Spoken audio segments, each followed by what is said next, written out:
Praise the lord. ఈ సమయాన్ని ఇచ్చిన దేవాది దేవునికి స్తోత్రం. యేసుక్రీస్తు ప్రభువారు సిలువ మీద పలికిన రెండవ మాటని ధ్యానించుకుందాం. లూకా సువార్త 23వ అధ్యాయము 43వ వచనం. అందుకైన వానితో, నేడే నీవు నాతో కూడా పరదేశులో నుందువని నిశ్చయముగా నీతో చెప్పుచున్నాను అనెను. యేసుక్రీస్తు ప్రభువారు శిలువ పైన ఈ మాట పలుకుతున్నప్పుడు ఆయన రెండు చేతులు శిలువకు కొట్టుబడి, మరి ఆయన దేహ బరువంతా కూడా ఆ రెండు చేతుల మీద మరి ఎంతగానో ఇబ్బందికరంగా ఉండి, మరి ఆయన ఊపిరి కూడా తీసుకోలేనటువంటి పరిస్థితుల్లో ఉన్నారు. అటువంటి పరిస్థితుల్లో ఉన్నప్పుడు ఆ రోజుల్లో మరి తప్పు చేసిన వారిని సిలువ వేయడం అనేది సహజంగా జరిగే శిక్షలు అప్పట్లో. అయితే యేసుక్రీస్తు వారికి ఇరువైపులా, అంటే రెండు పక్కల కూడా ఇంకా ఇద్దరు దొంగల్ని సిలువ వేసినట్లుగా మనం పరిశుద్ధ గ్రంథంలో చూస్తున్నాం. అయితే ఈ రెండవ మాట ద్వారా సింపుల్గా మనము ఏం నేర్చుకోవచ్చు అంటే, ఆయన సిలువ వేయబడినప్పుడు నిజంగా చూసేవారికి ఎలా ఉంటుందంటే, ఈయనే సిలువ పైన ఉన్నారు కదా, ఈయన మనల్ని ఎలా రక్షిస్తారు అన్న విధానంలోనే ఆలోచిస్తారు. ఆ విధానంలోనే మరి గ్రహింపు లేకుండా ఆలోచించిన ఆ వ్యక్తి మొదటి దొంగ. అలా కొంచెం కూడా గ్రహించుకోకుండా మరి ఆ మొదటి దొంగ, నిన్ను నీవు రక్షించుకొని మమ్మను రక్షించవచ్చు కదా అని వేలనగా యేసుక్రీస్తు ప్రభువారి గురించి మాట్లాడినట్లుగా మనం పరిశుద్ధ గ్రంథంలో చూస్తున్నాం. మరి మరొక పక్క ఉన్న దొంగ కూడా అదే మాట అనొచ్చు. ఎందుకంటే వాళ్ళిద్దరూ ఒకటే తప్పు చేసి, అంటే దొంగతనాలే కానివు, ఆ రోజుల్లో చేసిన తప్పులను బట్టి, వారిద్దరూ చేసిన తప్పులను బట్టే వారిద్దరూ సిలువ పైన ఉన్నారు. సో వాళ్ళిద్దరూ సిలువ పైన ఉన్నారు కాబట్టి అతను మాట్లాడిన మాటకి ఇతను కూడా అవును అనొచ్చు. ఇప్పుడు సహజంగా మనం అట్లానే చేస్తాం కదా. నిజానికి చాలామందికి ఇతరుల గురించి మాట్లాడడం ఇష్టం ఉండదు. వారి పనేదో వారు చేసుకుంటూ ఉంటారు. కానీ ఎదటి వారు వచ్చి చెప్తున్నప్పుడు వాళ్ళు మాట్లాడుతున్నారు కదా, వాళ్ళు 4 మాటలు తన గురించి చెప్పినప్పుడు మనం ఒక్క మాట అన్నా అనకపోతే బాగోదేమో అన్నట్టు అనేవారుగా ఉంటాం. ఒకప్పుడు అందరం అలా ఉంటాము, అలాగే చేస్తాము. 4 మాటలు వేరే వ్యక్తి గురించి తప్పుగా మాట్లాడినప్పుడు ఇంకొక మాట నేను కలపాలి, లేకపోతే బాగోదని కలిపేవారిగా ఉంటాము. కాబట్టి వీళ్ళిద్దరు కూడా దొంగలు, తప్పులు చేయడం వల్లే వారు శిలువ శిక్ష అనుభవిస్తున్నారు. మొదటి దొంగ ఎప్పటి మామూలుగా యథావిధిగా గ్రహింపు లేకుండా యేసయ్యని దూషించారు. మరి రెండవ దొంగ అదే శిక్షలో ఉన్నారు, కానీ గ్రహింపు కలిగి ఉన్నారు. ఈ రెండవ మాటలో మనము ముఖ్యంగా నేర్చుకోవాల్సింది ఇదే. గ్రహింపు కలిగి ఉండాలి. మనం ప్రతి విషయంలో కూడా గ్రహించుకోగలగాలి. ఆ రెండవ దొంగ కూడా గ్రహించుకోకపోతే ఆ రెండవ దొంగ మొదటి దొంగలానే ఉండును. కానీ రెండవ దొంగ గ్రహించుకొని ఆ మొదటి దొంగను గద్దించాడు. నీకు నాకు ఈ శిక్ష తగినదే, కానీ ఈయన పరిశుద్ధుడు, ఏ పాపమో ఈయన చేయలేదు, ఈయన అన్యాయంగా ఈయన్ని సిలువ వేశారని ఆ రెండవ దొంగ మొదటి దొంగను గద్దిస్తూ చెప్పేసి ఊరుకోలేదు, వేడుకున్నారు. అంటే ఆయన ఎంత శక్తిమంతుడో కూడా ఆయన గ్రహించుకున్నాడు.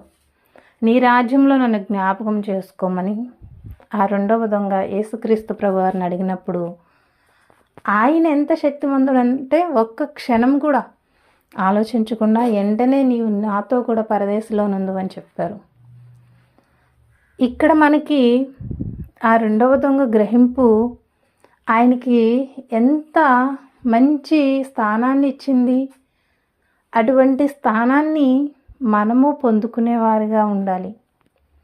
మనమేమి పరిశుద్ధులం కాదు, అందరం పాపాత్ములమే. పరిశుద్ధ గ్రంథమే సెలవిస్తుంది. అందరూ పాపం చేసి దేవుడిచ్చి మహిమను పొందలేకపోతున్నారని. కాబట్టి మనము గ్రహింపు కలిగిన వారిగా ఉండాలి. ఇతరుల గురించి ఒకరు మాట్లాడుతుంటే మనం వెంటనే వాళ్ళ గురించి ఎందుకు, మనదేదో మనం చూసుకుందాం అని ధైర్యంగా అనేవారిగా మనం ఉండినప్పుడు మనం దేవునికి మరింత ఇష్టమైన వారిగా ఉంటాం.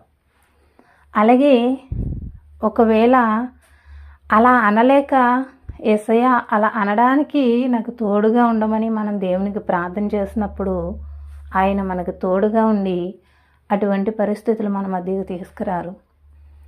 అలాగే ఆ రెండవ దొంగని ఇంకొక చిన్న విషయంలో, అంటే మన రోజువారీ విషయాల్లో మనం జ్ఞాపకం చేసుకున్నట్లయితే వీళ్ళిద్దరినీ సిలువ వేశారు, యేసయ్యని సిలువ వేశారు.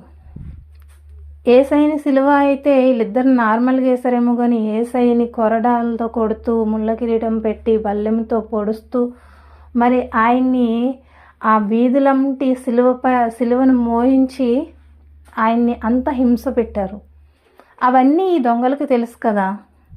ఈ రెండవ దొంగ, అవును ఈయనంటే అధికారులకు పడదు, ఈయన్ని సిలువ వేసిన వారికి పడదు, ఈయన గురించి మనం మాట్లాడితే వాళ్ళు ఇంకా నన్ను శిక్షిస్తారేమో, లేకుంటే శిక్షించడం పక్కన పెట్టిన వారింటారేమో నేను ఈ మాట అంటే అని అధైర్యంగా ఆ మాట అనకుండా ఆగిపోవచ్చు మన జీవిత ప్రకారం చూసుకుంటే. కానీ ధైర్యంగా మొదటి దొంగని గద్దించి రెండవ దొంగ యేసయ్య పరిశుద్ధుడని చెప్పి ఆయనకి ప్రార్థించడం జరిగింది. మన జీవితాల్లో కూడా మనము మొదటిగా గ్రహించుకుంటూ, రెండోది పాపాన్ని గద్దిస్తూ, మూడోది ప్రార్థించేవారిగా ఉన్నప్పుడు ఖచ్చితంగా యేసుక్రీస్తు ప్రభువారు ఆ రెండవ దొంగకి ఇచ్చిన పరదేశంలో చోటిచ్చినట్లుగా దేవుడు మనకి కూడా మరి ఆయన రాజ్యంలో చోటిస్తారు. కాబట్టి ఈ రెండవ మాట ద్వారా మనము వీటిని గ్రహించుకున్నట్లయితే వీటి ద్వారా మనము దేవుని నీతిని నెరవేర్చిన వారిగా ఉంటాము. యేసుక్రీస్తు ప్రభువారు పరిశుద్ధ గ్రంథం ద్వారా కానివ్వండి, శిలువ పైన 7 మాటల ద్వారా కానివ్వండి, ఆయన 10 ఆజ్ఞల రూపంలో కానివ్వండి, ఆత్మఫలాల రూపంలో, అన్ని విధాలలో ఆయన ఒక్కటే చెప్తున్నారు, మీరు పరిశుద్ధంగా ఉండండి, వాక్యాన్ని అనుసరించండి. ఆయన్నే అనుసరించమంటున్నారు. ఆయన వాక్యమై ఉన్నారు. ఆయన్ని అనుసరించడము అంటే మరి మనము ఆయన పరిశుద్ధ గ్రంథంలో కొన్ని మాటలు మనం తెలుసుకున్నప్పుడు ఆ మాటల్ని ఒక్కొక్క మాటని మన విధానంలో మనం ఆలోచించుకొని గ్రహించుకొని ఆ మాటల్ని మనం అనుసరించే వారిగా ఉన్నప్పుడు ఖచ్చితంగా ఆయన ఒక క్షణం కూడా మనల్ని విడిచిపెట్టడు. ఆయన ప్రేమ, ఆయన కాపుదల అసలు మనల్ని దాటిపోదు. ఈ లోకంలో మన చుట్టూ ఉన్న బంధువులు, మనకున్న ఆస్తి, మనకి ఇంకా బలగము ఏమున్నా అవన్నీ అనుక్షణం మనతో ఉండవు. అన్ని వేళ అనుక్షణము మనతో ఉండగలిగిన వాడు యేసుక్రీస్తు ప్రభువారు. ఆ దొంగ అలాగే గ్రహించుకున్నాడు కదా, ఈయనే సిలువ పైన ఉన్నాడు, మనల్ని ఏం కాపాడతాడు అని అనుకోలేదు. పోనీ ఈయన పాపం చేయలేదు అని వదిలేయలేదు, కానీ ఆ గ్రహించుకున్నాడు ఆయన శక్తిమంతుడని. కాబట్టే ఆయన జ్ఞాపకం చేసుకున్నాను నీ రాజ్యంలో అని చెప్పారు. అలాగే మనము కూడా ఆయన ఎంత శక్తిమంతుడు అనేది జ్ఞాపకం చేసుకోవాలి.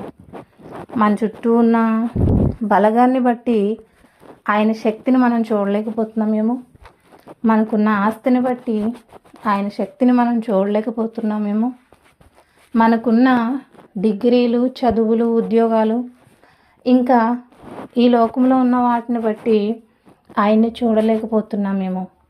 ఇవన్నీ పక్కన పడేసి యేసయ్యని మాత్రం చూస్తే ఇవన్నీ మన చుట్టూ యేసయ్య పెడతాడు. ఆయన ఉంటే అన్నీ ఉన్నట్టే. కాబట్టి ఇప్పుడు ఆ దొంగ ఈ లోకంలో జీవించిన కాలమంతా కూడా కేవలము పాపంలో జీవించాడు, శిక్షణ ఉన్నాడు. కానీ ఎప్పుడైతే గ్రహించుకొని తన తప్పును ఒప్పుకొని మరి ఏషయ శక్తిమంతుడని గ్రహించి ప్రార్థించడం వెంటనే మరి ఆయన రాజ్యంలో స్థానం పొందారు. అలా మనం కూడా ఆయన రాజ్యంలో స్థానం పొందుకొని ఆయన కాపుదలలో సురక్షితంగా ఉండాలి, క్షేమంగా ఉండాలి అంటే మనం ఈ రెండో మాట ద్వారా కొన్నిటిని విడిచిపెట్టవలసిన వాటిని విడిచిపెట్టి గ్రహింపు కలిగి ఆయనలో సంతోషంగా జీవిద్దాం. Praise the lord.